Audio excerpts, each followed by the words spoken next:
I've got a tiny piece of cheese with mold! How disgusting! Here's some perfume. Is it better now?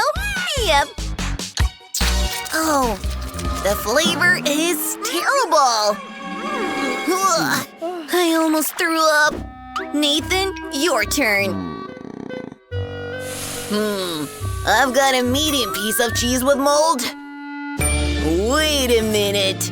An idea. A disappearing trick. Voila! There's no cheese anymore. What?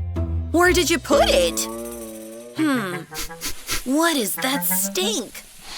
Judy, can you feel that? Yeah, it's coming from Nathan. I should have taken a shower. Okay, I was hiding this. Well, Nathan, good luck with your cheese.